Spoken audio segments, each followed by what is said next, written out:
In July 2001, the quiet town of Dale, Indiana, population just over 1,500, became the scene of one of the most shocking murders in the state's history. 15-year-old Stacy Payne, a bright, kind-hearted high school sophomore, was spending a summer morning at home. She loved music, friends, and helping her neighbors. It was the kind of small-town life where doors stayed unlocked and everyone knew everyone. But that safety vanished the moment a man named Roy Lee Ward knocked on her front door. He told Stacy he was looking for a lost dog. She let him in, trying to help, as she always did. What happened next would change her town forever. Inside that home, Ward attacked, raped, and murdered Stacy Payne in an act so brutal that even seasoned investigators struggled to describe it. When police arrived, they found Ward still inside, the knife in his hand, blood on his clothes. The crime sent shockwaves through Indiana and beyond. It wasn't just the violence, it was the senselessness. A young girl's life taken by a man with a long history of trouble, drifting from town to town, hiding behind fake smiles and charm.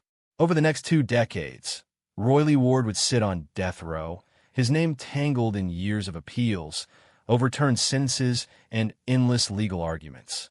But through it all, Stacy Payne's family never stopped fighting for justice. And in October 2025, 24 years after that terrible day, Indiana carried out its first execution in more than 15 years. Roy Lee Ward's final meal was a feast. A hamburger, steak melt, shrimp, chicken Alfredo, and sweet potatoes, as if trying to savor every bite of freedom left. When asked for his final words, he simply said, "Brian is going to read them." It was a strange end to a life that had brought only destruction and pain. It took over 2 decades, countless court hearings, and one last walk to the death chamber before the state of Indiana closed the case of Roy Lee Ward versus the people. To understand how a senseless act of violence destroyed a small-town family, and how justice finally caught up with a man who showed no mercy, we have to go back to where it all began. But first, hit subscribe and tap the notification bell, because this is a case that doesn't just haunt a town. It haunts an entire state.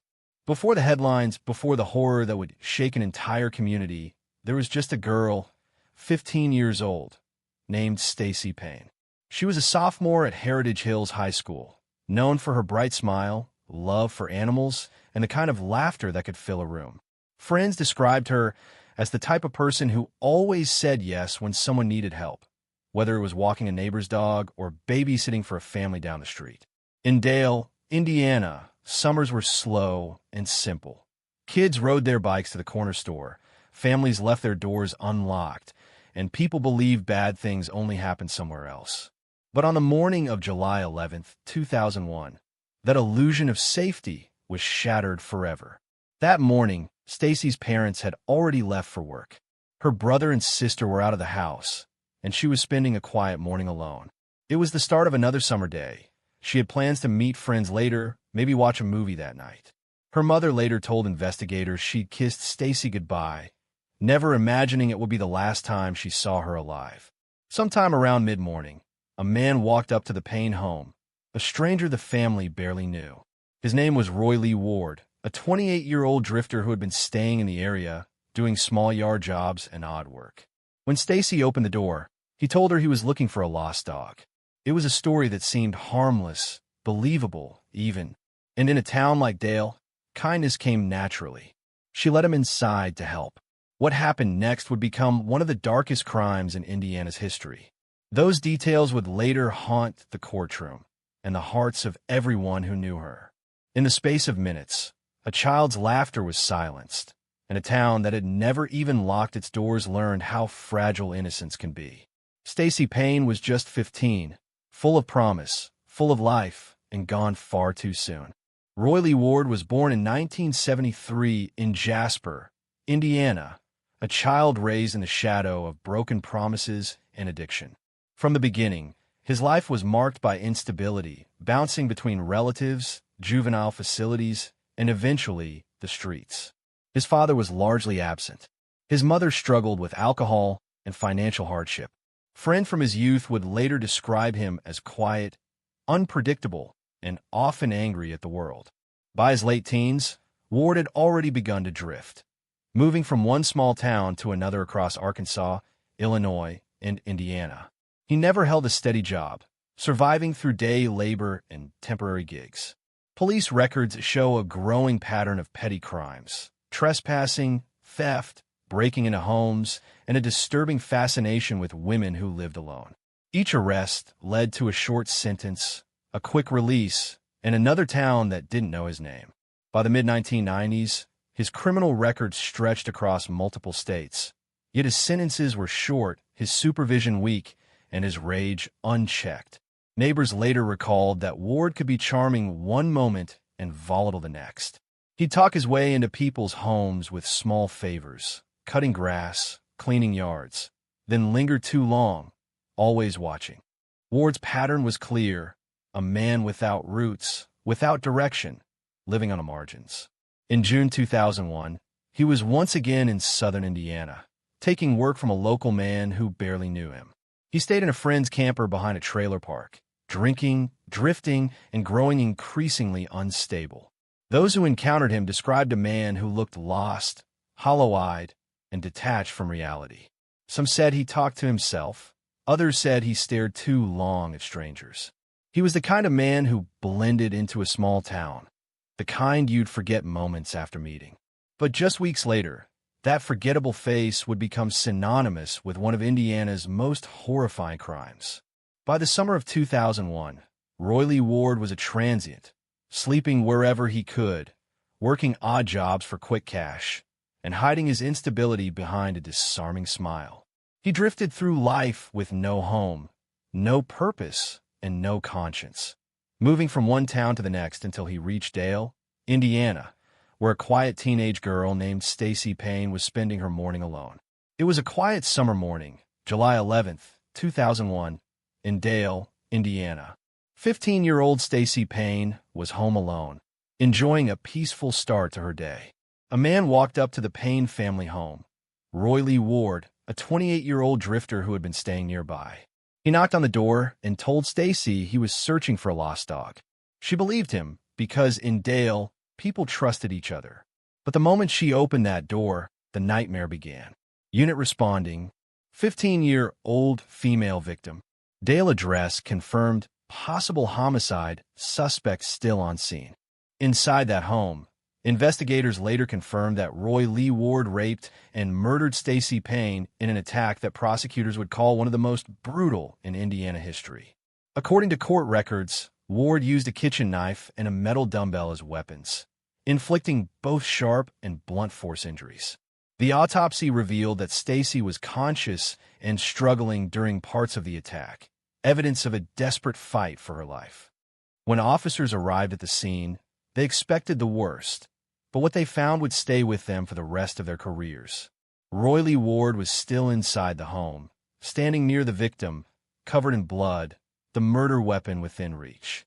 One of the responding officers recalled that Ward's expression was blank, emotionless, as if he had already left his own body behind. He didn't resist arrest. He didn't run. It was as if the reality of what he'd done hadn't even registered. Word spread fast. In a town of barely 1,500 people, everyone knew the Payne family, and everyone knew Stacy. Within hours, reporters, neighbors, and church members crowded the street, unable to believe that such evil had found its way into their quiet corner of the world.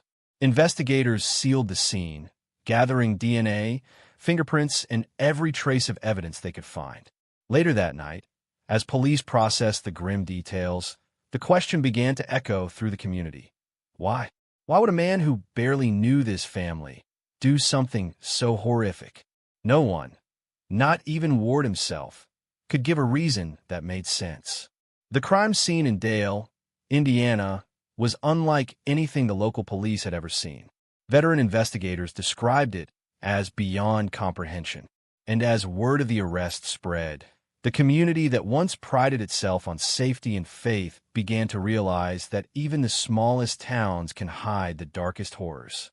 From that day forward, Dale, Indiana, would never be the same.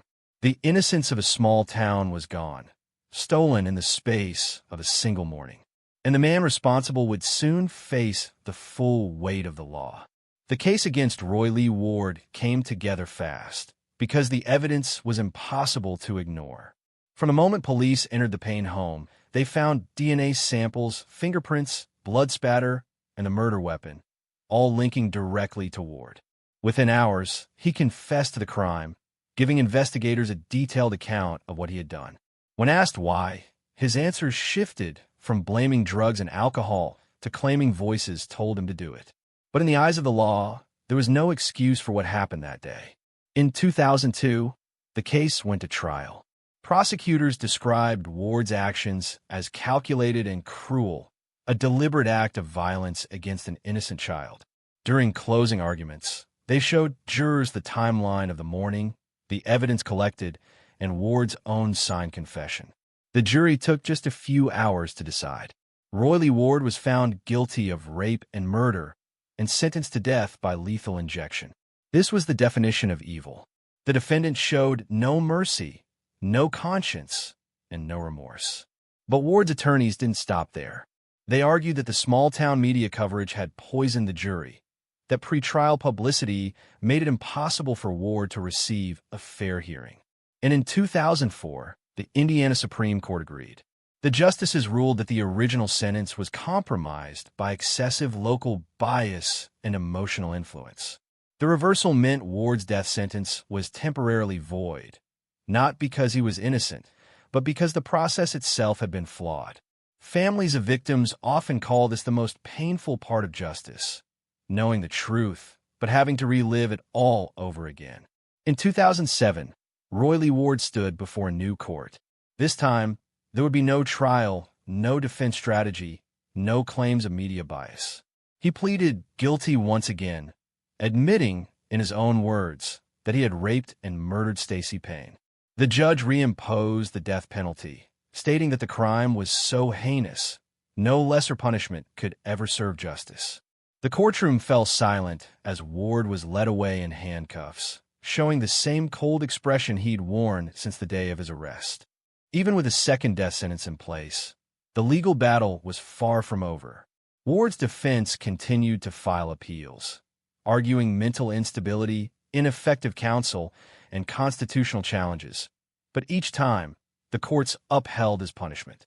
For the Payne family, the years of appeals became a cruel reminder of the morning they lost their daughter. For Roy Lee Ward, death row became a long corridor of time, waiting, appealing, and reflecting on a crime that would define his life forever. After his second death sentence in 2007, Roy Lee Ward began the long and exhausting path of appeals that defines nearly every capital case in America.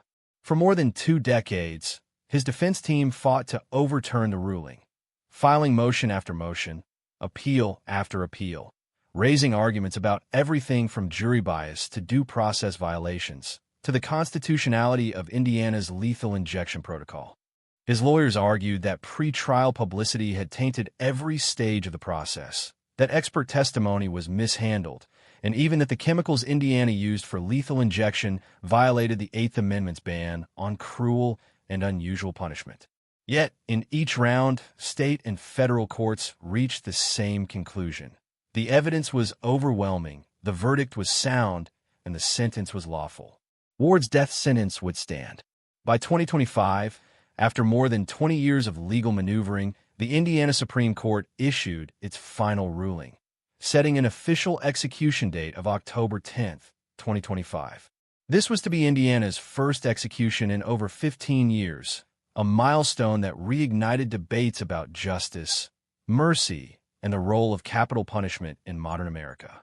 In the months leading up to his scheduled execution, Ward's attorneys filed a final plea for executive clemency, asking Governor Mike Braun to commute his sentence to life without parole. The request cited Ward's remorse, his clean record on death row, and his deteriorating mental health.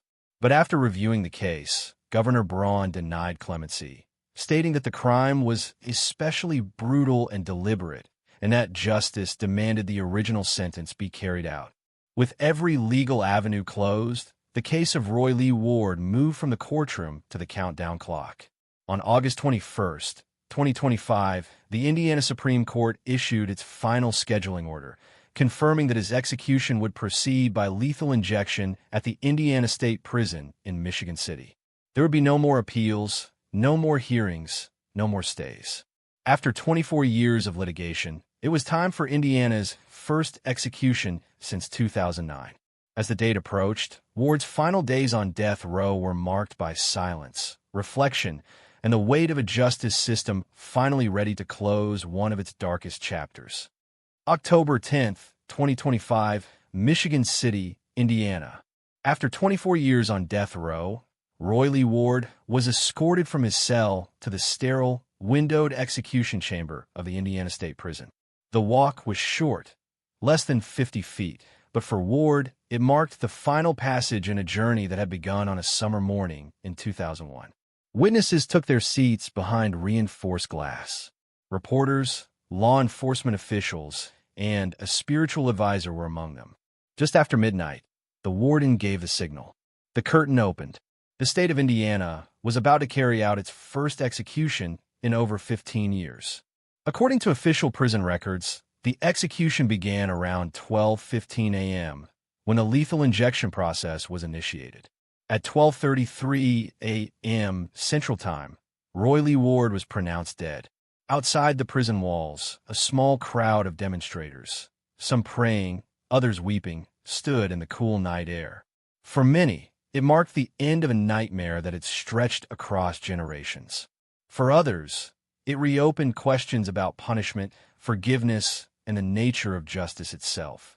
Hours earlier, Ward had been offered his final meal, and he didn't hold back. Prison logs describe it as a feast: a hamburger and steak melt, French fries, a baked potato with butter, 12 fried shrimp, sweet potatoes, chicken Alfredo, and breadsticks. He ate slowly, quietly, methodically, not rushing, not resisting, as though prolonging each bite could delay what he knew was coming. There were no visitors, no family members at his side. His only companion that night was his spiritual advisor, Brian Snyder, a volunteer minister who had visited him throughout his years on death row. As the moment drew near, Ward was asked if he had any final words. He looked toward his spiritual advisor and said softly, "Brian is going to read them." He had written a brief statement earlier that day, words of faith and remorse, but not spoken by his own lips. Perhaps it was fear, perhaps exhaustion, or perhaps, after 24 years of silence, he simply had nothing left to say. When the official announcement came, there were no cheers, no shouts, only silence. Inside those walls, death is not dramatic. It's procedural, clinical, quiet.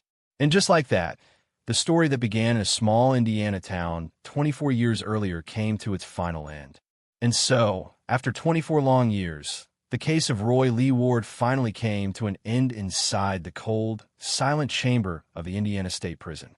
The pain, the loss, the legal battles, they all led to one single moment meant to deliver justice.